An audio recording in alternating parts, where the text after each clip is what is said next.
لا حول ولا قوة إلا بالله العلي العظيم. أعوذ بالله من الشيطان اللعين الرجيم. بسم الله الرحمن الرحيم. الحمد لله رب العالمين. السلام علیکم ورحمۃ اللہ وبرکاتہ.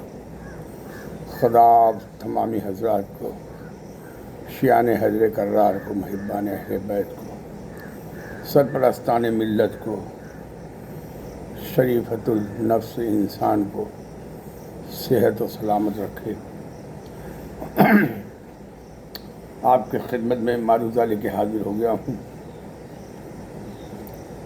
تمام تعریف اس کی جو عالمین کا رب ہے، پروردگار جو زمین و آسمان، چاند، ستارے، سورج سب خلق کرنے والا ہے. اسی خالق کا شکر گزار ہوں. آئیے بارگاہ پروردگار میں توحید کی شان کیا ہے. توحید نے دکھایا ہمیں دنیا میں، مردے کو زندہ نبیوں نے کیا. یہ اللہ کا دین جو ہے، دین اسلام، اس میں کیا کچھ نہیں ہے. شرط ہے کہ وسیلہ چاہیے. آپ کو سب کچھ ملے گا وسیلے کے ذریعے. اور دیکھیے کہ یہ وہ دین ہے جس دین میں ہمارے جو 14 معصومین علیہم السلام ہیں، اولیاء، اوصیاء، نبی، سب کے زمانے میں اللہ نے ایک نئی ایسی روشنی آج جو سارے جہان میں پھیلی ہوئی ہے، جو اسلام میں کچھ ناممکن ہے ہی نہیں. اللہ کل شیء قدیر ہے، اس کے لیے کوئی چیز ناممکن نہیں ہے. وہ سورج کو پلٹا سکتا ہے اپنے برگزیدہ بندے کے اشارے پر، چاند کے 2 ٹکڑے کر سکتا ہے، لیکن اس کے وہ نبی کا اشارہ ہو، جسے اس نے صالحین کہا، ان کے کہنے پہ، ان کے اشارے پہ کیا نہیں ہوتا. ان کی محبت میں بے باپ کا بچہ پیدا ہوتا ہے. جناب مریم کو، نبی علیہ السلام کو باپ. تو آپ دیکھیے کہ آنے والے زمانے میں اگر کوئی ایسا ہو تو تعجب نہ ہو، جس میں عالم انسانیت میں آپ کو سارے کچھ دیکھنے کو ملا. یہاں زلیخا جیسی خاتون جوان ہو جاتی ہیں، وہ 80 سال کی عمر ہو یا 90 سال کی عمر ہو. یہ دین اسلام ایسا اسپتال ہے، یہاں بوڑھے بھی جوان ہو جاتے ہیں. آپ دیکھیے 300 سال تک سونے کے بعد اصحاب کہف کے وہ لوگ جو تکیہ نوس کے زمانے کے لے ہیں، تکیہ نوس کے زمانے کے رہنے والے تھے، اور جب آنکھ کھلی تو 300 سال گزر گئے.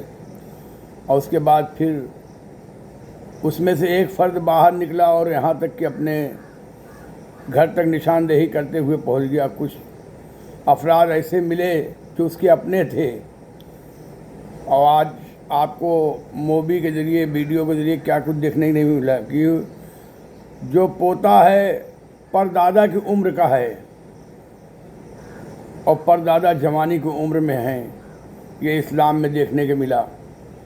پردادی کی شکل میں پرپوتی ہے، یہ دیکھنے کو ملا اسلام میں. آپ دیکھیے کہ جتنی چیز آج میں وہ تعجب والی چیز ہے وہ آپ کو بتا رہا ہوں اور اسی باشعار میں سناؤں گا. تو یہ مگر شرط ہے وسیلہ چاہیے. تو وسیلہ نہیں جس کے پاس ہے، زینہ نہیں ہے.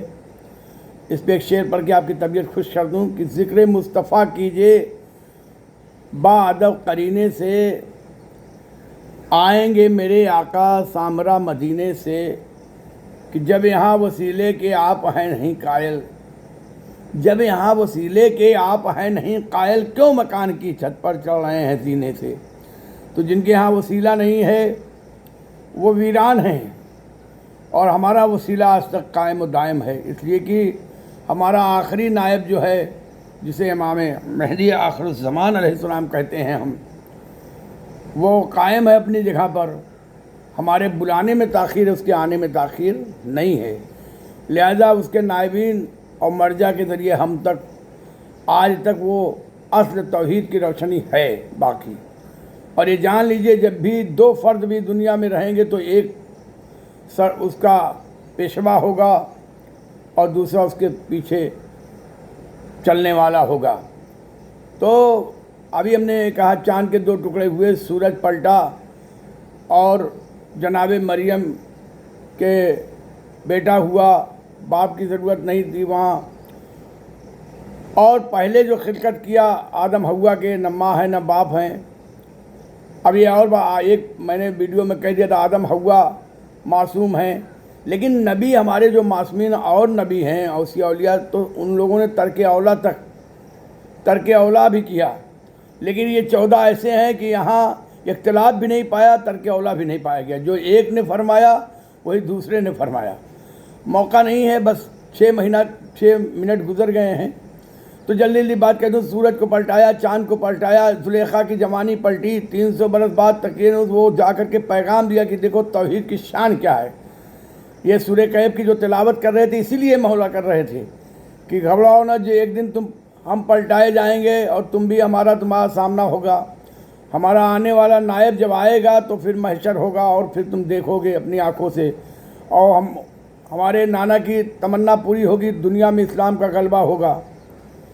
تو اس وقت ہم بھی آئیں گے، تمام اوصیاء اولیاء سب آئیں گے پلٹ کر کے. جس طریقے سے اصحاب کہف کے وہ لوگ تقیہ نوس کے زمانے کے 300 سال کے بعد پھر آنکھ کھلی اور پھر جب دیکھا کہ یہ سما ہے کہ ان کا پروگرام کیا بن رہا ہمیں لے جانے کے لیے، اور اس کے بعد اپنے اپنے ذریعے سے ہم کو کمانے کا ذریعہ بنانا چاہتے، بس وہ لوگ دعا کر کے اور سو گئے. مختصر سے بات کہہ کر کے میں یہ ساری چیزیں آپ جانتے ہیں کہ یہ جو اسلام میں کوئی چیز ناممکن ہے ہی نہیں. بس یہ ہے کہ 2 کمان کا فاصلہ ہوگا اپنے پروردگار کے قریب جانے تک کا. وہ کمان جو ہے یہی ہے کمان. آپ دیکھ لیجئے کہ گلائی میں نہیں ہے، ایک کمان یہ ہے، دوسری کمان ہے یا اس سے کچھ کم. تو اب آپ 2 کمان دیکھے ہوں گے، چاند تنا ہوتی ہے، 2 چاند آپ کے پیشانی پہ ہے، آنکھوں کے اوپر جو بھیں بنی ہوئی ہے. تو اب یہ سب چیز بڑی گہرائی کا علم ہے. جب عالم کے درمیان آپ رہیں گے تو سمجھ. لیکن عالم میں بھی 2 کوالٹیز ہے. ایک وہ علم رکھتے ہوئے جو حق کو چھپاتے ہیں وہ ظالم ہوتے ہیں، اور ایک وہ ہے علم رکھ کر کے علم کو فروغ دیتے ہیں اور دنیا کو علم کی طرف دعوت دیتے ہیں، وہ مظلوم ہوتے ہیں. بس 2 باتیں میں نے بتا دیا، آپ صاحب جان لیجیے. جو جانکار ہوگا وہی حقیقت کو چھپائے گا اور وہی آگے چل کے اپنا ارتقاء کی منزل جسے رشد کہتے ہیں، رشد حاصل کر لیتا ہے. تو وہ جگہ جگہ ٹوکے گا، بولے گا، بتائے گا حرام کیا ہے حلال کیا ہے. اور جو علم رکھتے ہوئے اور حق کو چھپانا چاہتے ہیں ان پر سقوط طاری ہو جاتا ہے، کیونکہ اب ان کی دکانیں بند ہونے کا خطرہ پیدا ہو جاتا ہے، خدشہ پیدا ہو جاتا ہے. اسی لیے تو کاغذ قلم دوات مانگا ہے سرکار نے کہ لاؤ میں نبشتہ لکھ دوں. کیا جس کے لیے حدیث ثقلین آ چکی تھی اس کے لیے کوئی خدشہ پیدا ہو گیا تھا کہ اب ماضی میں وہ خراب ہو جائیں گے؟ اللہ اسی کی تعریف کرتا ہے جس کا ماضی اور حال اور مستقبل تینوں میں وہ دیکھ رہا ہوتا ہے.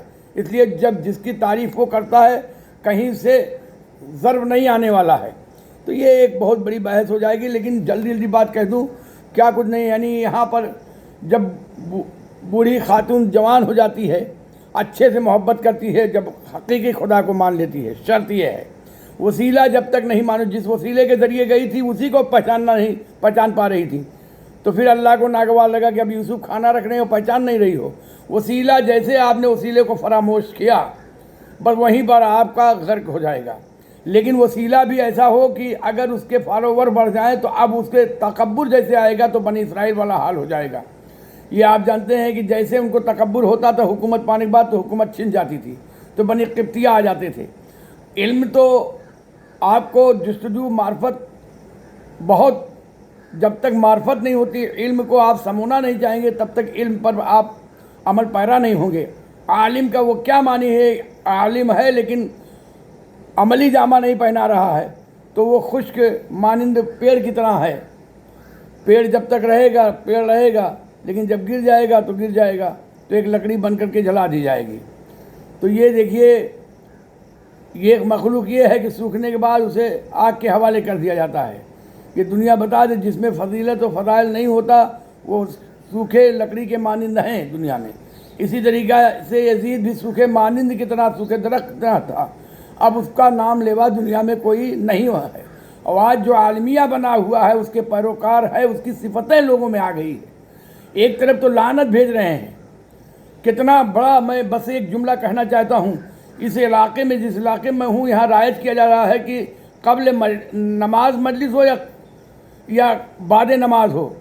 لیکن اب جو مولانا کو لا کر کے ایسے موڑ پہ کھڑا کر دیتی ہے کہ 5 منٹ باقی ہو اور نماز مجلس پہ بیٹھایا جا رہا ہے. اب اس وقت مولانا منصف ہے، اسے کیا چاہیے کہ نماز کے پہلے میں نہیں بیٹھوں گا. تو جب وہ نماز کو نہیں ترجیح دے گا اللہ کی عبادت کو، تو عوام تو بہکی جائے گی. کیونکہ ان کو دور تک سوچنا چاہیے کہ آج ہم جو کرنے جا رہے ہیں بیٹھ تو، یعنی مجلس پڑھنا تو کوئی ایسی بات، یہ عبادت دونوں ساتھ ساتھ ہے. قرآن ناطق، قرآن صامت کا ذکر قیامت تک ساتھ ساتھ اس طرح ہے. لیکن اب جب کبھی ایسا ہوتا ہے کون سا پہلے انجام دیا جائے کون بعد میں، تو اس میں یہ نہیں ہے کہ کسی کی ترجیح کم ہے، لیکن صورتحال جو بنی ہوتی ہے اس وقت ججمنٹ لینے کی ضرورت ہے. اور جو مداحی کرتے ہیں ان کو بھی موقع محل کی سمجھنے کی ضرورت ہے کہ اگر ہم بیٹھ جائیں گے تو کہیں ایسا نہ عالم کے وقت میں خلل پڑ جائے. تو یہ ساری چیزیں، اور جس موضوع موقوف تبلیغ ہو، تقریر ہو، اس کے دائرے میں رہ کر کے خطابت ہونا چاہیے تاکہ کچھ ملے.